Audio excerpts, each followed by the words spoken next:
Bamboo is abundant in India, both in terms of genetic diversity and the growing stock. As a bamboo resource, India ranks second in the world. Most of its bamboo resource, however, lies in the forests and nearly two-thirds in the northeastern states. People, especially the poor and tribal, also grow bamboo in small quantities, mainly in their homesteads, for their domestic and traditional uses. The bamboo industrial sector has now undergone a dramatic change with the introduction of new technologies and applications. These efforts, led by the National Mission on Bamboo Applications, have stimulated a massive change in the demand scenario of bamboo as the input raw material. This is what leads to the paradox: so much bamboo and so little in hand.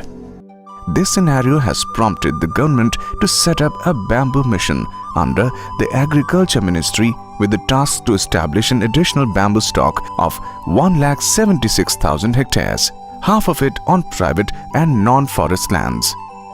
It is evident that to build a modern, robust bamboo industry, the rising demand of a ready bamboo stock be met by private quality plantation, including industrial plantations, as well as adoption of contract farming practices.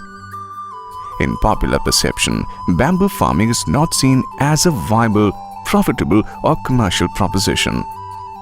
This view is even more pronounced in the states and regions where bamboo is relatively scarce. The question then is, what is the economic viability of a normal bamboo plantation? How does it compare with other alternative crops, including cash crops?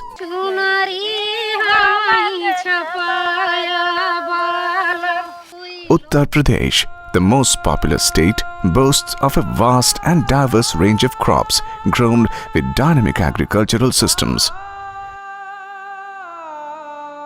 But through several years, bamboo seems to have retired prematurely from the state's otherwise heterogeneous cropping patterns. The surprise swells when we realize that bamboo had been so intricately entwined in the culture of the state. Bamboo had been an inseparable companion to the people of Uttar Pradesh. Traditionally, bamboo was grown in the homesteads of Uttar Pradesh and the small backyard gardens were called banswara. But over time, bamboo plantations slowly waned away. But the demand was still on. To meet this demand, bamboo was brought in from the northeastern states, leaving the local buyers with strained pockets. And there appeared no remedy in sight. Suddenly, a miracle happened. Bamboo plantation in Uttar Pradesh became a reality. To witness the magic in real time, one has to come to Merino Industries at Hapur, where the vast campus pays a host to bamboo plantations of varied species. A bigger surprise awaits us further. 40 kilometers away from Hapur lies a quite spiritual town called Garhmukteshwar. Sitting leisurely alongside the pious Ganga, Garhmukteshwar is famous for religious activity and its references found in Vedas. The lazy city roads and the dusty, rustic landscapes lead us to the green farming lands where in the middle of various crops we find acres of bamboo plantations. This affirmative presence of bamboo in the land of Uttar Pradesh leaves us beguiled and filled with optimism.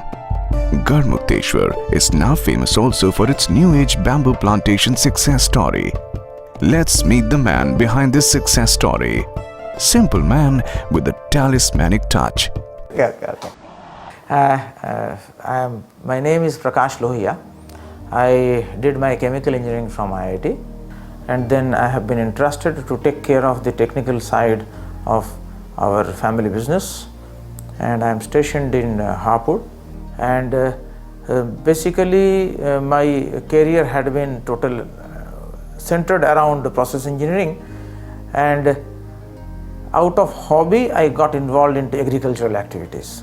And of course we had that business of potato storage in the cold storage, which brought me in touch with the potato farmers, and we acquired a 200-acre farm at Garhmukteshwar, where we started doing basic agriculture like the food grains, right, sugar cane, all that.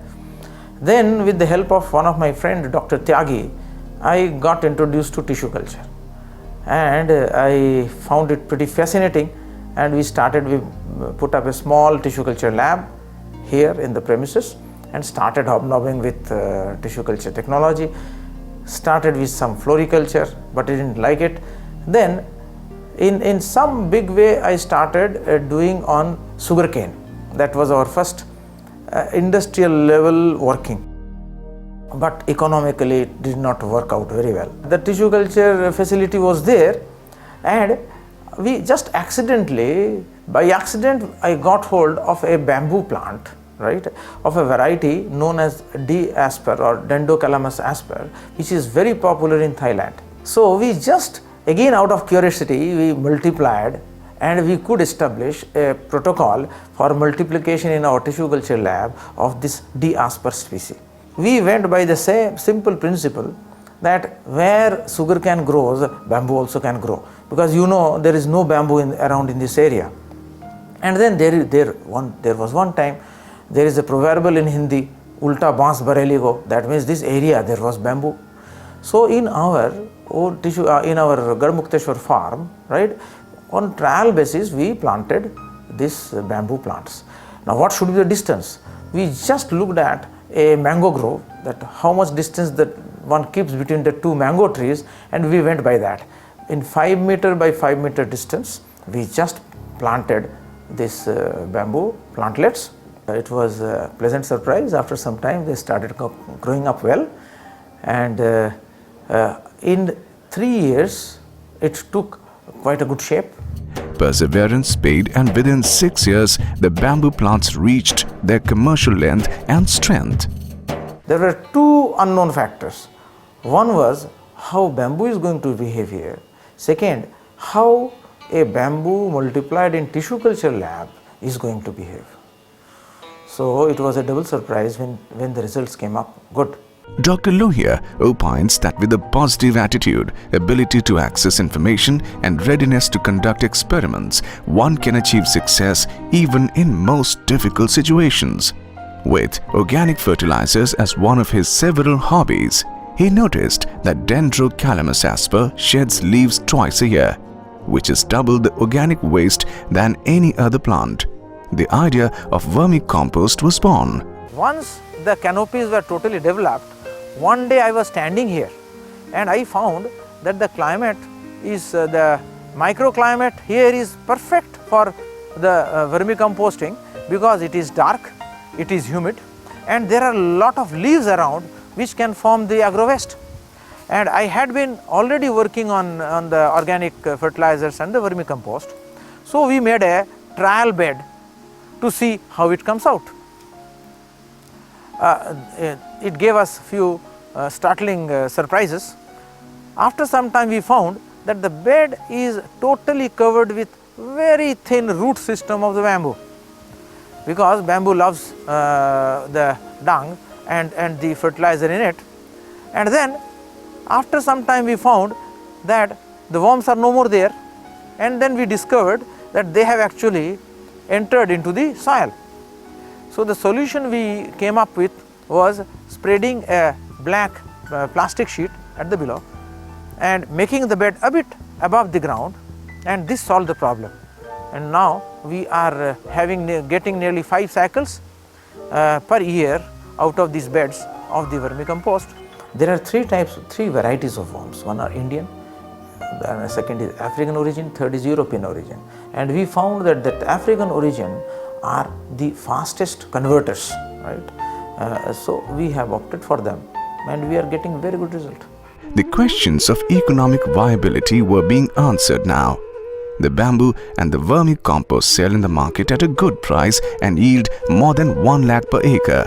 Let me share with you my experience for over last say 6 years, around 6 years. Bamboo every year is giving us around 20,000 rupees per acre. And if you see the production of vermicompost, it is more than 100 metric tons per acre. And if I take truckload of wholesale price, it is 2,50,000 rupees per acre of revenue, less around 1 lakh rupees per acre comes my cost. So there is a net income of 1,50,000 rupees. 1,50,000 and 20 makes it 1,70,000 rupees. That means a farmer can earn per acre more than 14,000 to 15,000 rupees per month, which I think is a good income. Certain technologies have been around us since ages, but sometimes we fail to utilize them to our benefit. Gasifier is one such technology, and Dr. Lohia finds another way of utilizing bamboo resource. From my engineering time, I was interested in other sources of energy, non-conventional or renewable sources of energy. My final year project was also on solar energy. I had been working on gasifiers, right? Gasifier technology is not a very new technology. It's basically producer gas. You make the combustion under restricted use of oxygen, availability of oxygen, you have carbon monoxide. Carbon monoxide, we all know, burns into carbon dioxide, thereby giving energy. It's a producer gas. Lean gas, it's not a very rich gas, but good gas. During Second World War, when there was scarcity of fuel, right, in Germany and other places, they were using coal gas and producer gas. I was interested, so I had been working on gasifiers, and we made our own gasifiers also. Dr. Lohia advocates a total integrated concept where bamboo is planted in Uttar Pradesh and industry developed where a large number of products are manufactured and sold to various markets. Total integrated concept is crystallizing in my mind, where one can, starting from growing bamboo, right, one can add value and make last a consumer product and sell it. And it's highly economically viable. There is abundant bamboo-friendly wasteland in Uttar Pradesh, which can be utilized for bamboo plantation as bamboo grows well even in degraded land. He advocates that state government should introduce schemes that provide incentives for bamboo plantation to farmers who are otherwise reluctant to grow bamboo. We can make a very good success with bamboo as the material, but this will require at least some help from the state and central government sectors, in the sense land for cultivation. For example, where we'll be growing bamboo. In UP, generally the culture of growing bamboo by private farmers is not there. This will require some sort of incentives or some sort of policy help from the government side. If we can put in some area under bamboo cultivation, we can, because the agroclimate is very good, and we have the entire value chain now in front of us, including technology, everything. In UP, right, even those areas where water scarcity is there, we may have to, for example, we may have to use some technologies, say like drip irrigation. Okay, but again that will require initial investment. But leaving aside wasteland in the dry area, there are a lot of wasteland in the areas where there is water. So it requires some promotion and some critical mass availability of bamboo, and we can do a revolution of based on bamboo in UP. After the huge success with Dendrocalamus asper plantation, Dr. Lohia is experimenting with other species of bamboo. After successful plantation of D. asper at Gadmukteshwar, we thought of trying with other species also, and we sourced this Hamiltoni from Palanpur, and in 2003 we planted it, and this has come up very vigorously, giving us another success story. Dr. Lohia is in the core think tank of the National Mission on Bamboo Applications. Starting with an interaction at an international trade fair to being a member of the Mission Advisory Committee, Dr. Lohia's association with NMBA has grown stronger. There was a international bamboo workshop in Delhi, And somehow National Mission for Bamboo Application came to know about this bamboo, which can be called a agroforestry model of bamboo. This association will conceive many more ideas and write many more success stories in the time ahead.